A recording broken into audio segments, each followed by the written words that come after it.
What's up, guys? It's your boy Rondre 3000, bringing you another game of Domination. This time we're on Crisis, and I've been trying to get you guys some gameplay where I'm not using like the same weapons over and over again. So this time I'm rocking the MPL, a really good alternative to the AK-74U if you've got a good connection. It does have a really fast fire rate. I call it like the FAMAS or the AUG of the submachine guns. Doesn't have the highest base damage, but it does have a really great fire rate that can make up for it if your connection is good. I've noticed that whoa, direct impact with the grenade launcher right there. Wow. But yeah, what was I saying? Yeah, if I've noticed that Black Ops is so network connection sensitive that sometimes you just got to go back to like the weapons that are used most, like the FAMAS, because of its fire rate, the AK-74U. You know, I prefer dual mags on the AK-74U to rapid fire, just because sometimes I swear rapid fire just does not work for me because of the lag that I have sometimes. I mean, I'll empty a whole magazine into somebody and I'll see the hit markers, but they will not die. So I don't know. Anyways, like I said, I'm rocking the MPL, and I like the MPL over the Spectre because you can use dual mags, and I like the iron sights a little bit better. The Spectre, if you haven't used it a whole lot, that iron sight's really tough to get used to. I'd say the only iron sights in the game that are worse are probably the Uzis.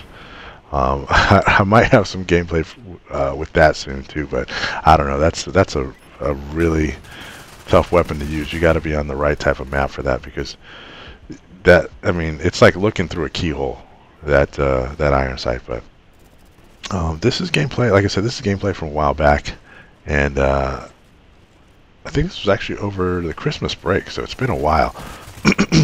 But normally on this map I would try to rock an assault rifle, but I think because of the strength of my party, I was able to say, hey, you know what, I'm just gonna play to the strengths of the submachine gun. I'm not gonna try to put myself in situations where I have to watch long lines of sight. You know what I mean?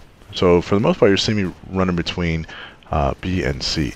At one point we're actually going to try and flip this spawn, because we want them on the beach, obviously, because there's no cover out there. So once we get our air support up, and we'll eventually get air support up, they basically got nowhere to run, and it's like Modern Warfare 2 all over again, where we could just spam them with napalm, chopper gunners, and attack helicopters over and over and over. But we'll get to that in just a sec.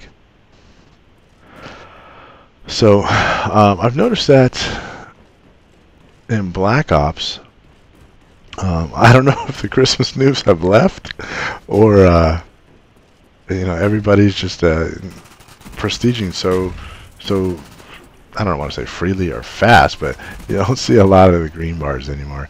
I am seeing a lot of multiple prestige folks, and actually I'm just now starting to see a lot of legit 15th prestige people too, that I haven't noticed before. Of course, you still have your hackers and your glitchers, you know, the guys that have like 16 hours of playtime, yet they've got the 15 prestige emblem and you know, the colored clan tag, which I don't even find all that special. I mean, most everybody makes it like red or blue, and seriously, it looks like I'd rather just have the white, to be honest with you. I mean, I don't see what's so special about it. So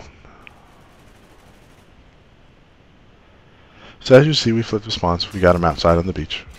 And this is not a smart move by myself right there. Should have probably checked the stun. And then moved out. Excuse me. So, oh, check this out. Fail on my part.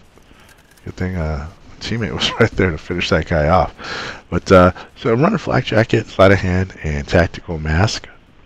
You've noticed, or you will notice if you haven't yet, what it looks like when you get hit with a flashbang. It may slow you down for like a split second. Wow. There's that. I love how the knife is so damn strong.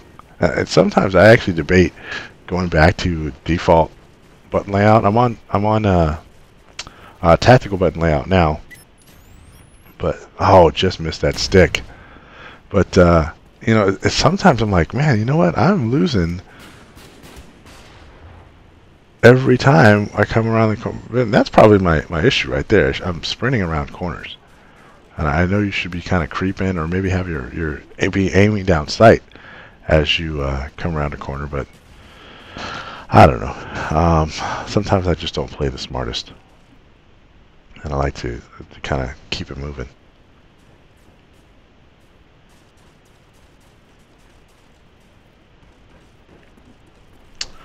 So one thing I started messing around with last night. Whoa,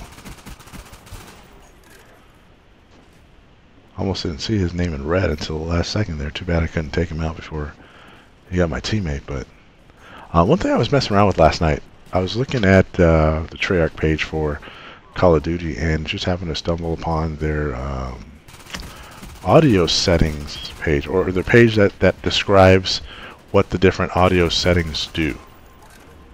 And there's a setting in audio settings where you can either select quiet or loud. And I know that by default, most people select loud because they're like, well, you know, I want the sound to play loud, right? And actually reading the description, I started messing around last night with a setting on quiet, and I'll tell you why.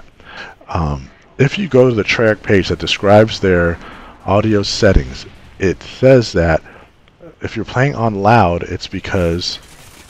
Ooh, long range.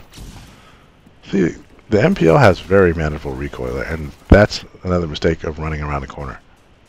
I should have cleared that corner first instead of just rushing into that room. But anyways, back to what I was saying about the audio settings. To play on the loud setting means you want the dynamic range to be as wide as possible, meaning that you get the loudest of the loud and the quietest of the quietest. And that's if you're able to play the game at a very loud setting. Now I play with a headset and have been playing with loud ever since the game came out. If you look at the description, to play on quiet means that they actually boost the audio of the more quieter sounds in the game. And I've always had a problem with Ninja Pro so much that I don't even run it on any of my classes. But last night I went to a combat training and put on Ninja Pro. Ran around on, I believe it was, excuse me, ran around on firing range and what was it? Firing range and grid. Stormbolter's favorite map. And I gotta say, it actually helped because for me, I turn up my headphones probably a little bit louder than I should, and it gets to the point where, like, when I'm in a situation where there are a lot of people shooting noob tubes or a lot of explosions or whatever, it gets too loud. But I play at that level because, you know, I want to be able to hear people's footsteps. Well, switching my setting to quiet, they clip, or I'm sorry, they don't clip, but they make it so that the loudest sounds play at a constant level, but these more silent sounds, like the sound of somebody reloading or footsteps or what have you, play a little bit louder. So you don't get the same dynamic range, but those more subtle sounds are played a little bit louder. And you know, it made a little bit of a difference. My ears definitely weren't as I guess you'd say fatigued at the end of the session. It was only about 20 minutes, but I thought it was a bit more comfortable. So give that a shot. Go into your sound settings and give it a try. I'm going to play with it for a couple weeks and see how I like it. But that's the game. Final score was 36-7. Hope you guys enjoyed it. It's not the AK-74 the U that people are sick of. So please rate, comment, subscribe, and I'll check you guys out later. Peace out.